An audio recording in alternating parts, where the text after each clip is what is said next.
This is an update on the MCI diagnosis. I offer these primarily to encourage other people who may have similar diagnosis or issues that sound like these, and also to share with friends what's going on with this. I want to preface anything I say with this. I am so blessed that no matter what I hear or what goes on, the blessings that I enjoy greatly exceed my best hopes for life. The last part of life, with or without MCI, is just the best part. And like one of my good friends said the other day, every one of us are going through something, right? So it's not like there's some of us that have something to think about and the rest don't. We all got things we have to work through. So we're just being brothers and sisters walking down the road of life together, encouraging one another and helping one another. So I saw the main doctor at Ochsner's Brain Health Center on the main campus on Jefferson Highway in New Orleans. Really nice guy. He told me, he said, I'm a Yankee, so you may have trouble understanding me. Primarily, he talked too fast, and I told him that was one of my biggest struggles were people that talk too fast.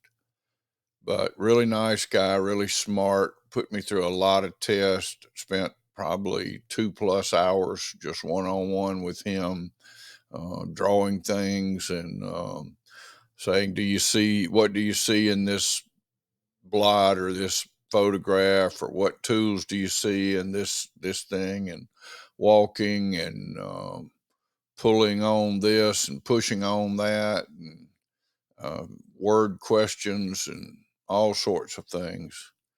And at the end of all that, he said the primary diagnosis continued to be MCI, mild cognitive impairment, and that he also diagnosed what is known in the sports world as CTE, traumatic encephalopathy, which is getting hit in the head.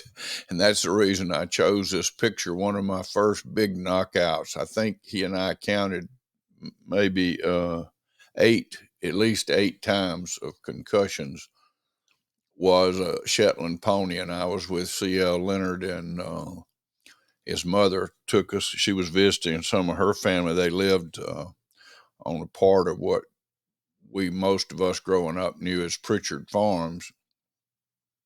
And the only thing she said to us was, don't get on the Shetland pony. Don't get, of course, immediately right over the fence onto the back of the Shetland pony, barebacked. And this isn't the wooden fence, but it looked like that wooden fence. And he immediately obliged me by throwing me back through the fence. So I'm laughing, but poor choices bring consequences, and wrecks when you're drinking and you're not restrained and you go through the windshield and break your bones and hit your head and knock yourself out. Things like that they don't produce good brain health. So that was an added diagnosis.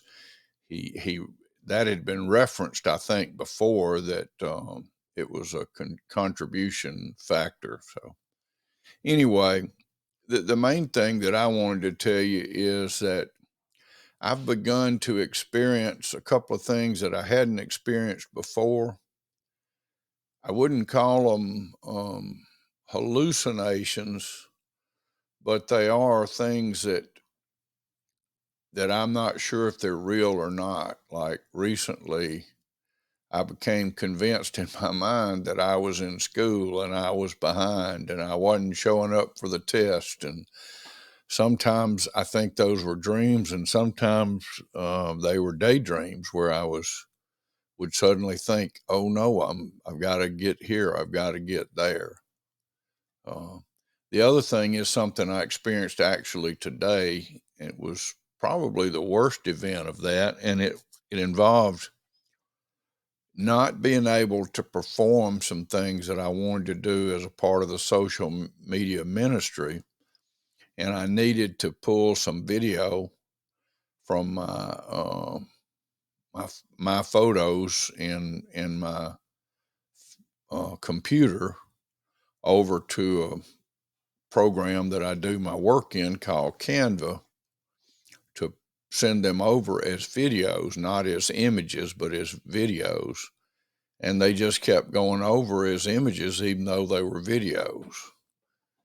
It, it, I guess, upset me. It literally caused my head to hurt and to feel pretty kind of overwhelmed. Like, I'm hard headed enough, no pun intended, that I've always, if I set my mind to something, I could do it. And I tried not to back up too many times. And, but this time I couldn't do it. And I just couldn't, I just kept hitting the wall. I couldn't figure it out. It made no sense to me. And so, I kind of gave in, and I actually went upstairs and laid down a little while. And when I came back, it started to clear up, and I eventually got it done. So my point in saying all that is, give yourself a break, back up, step away from what you're doing, come back again and go at it again. Just like life. Just keep getting up and doing the next right thing, the next best thing, doing those things that reflect the purpose of our lives, to honor and serve God in all that we do. I continue to ask and seek after other people who would like to talk about these issues. It would be a great help to me, and I believe it would be a great help to you if you're one of those people, for us to be able to say, hey, have you experienced this? What did you do? How do you respond? No two cases are going to be alike, but they're going to be enough overlap that we can help one another. So God bless you, and thank you for listening.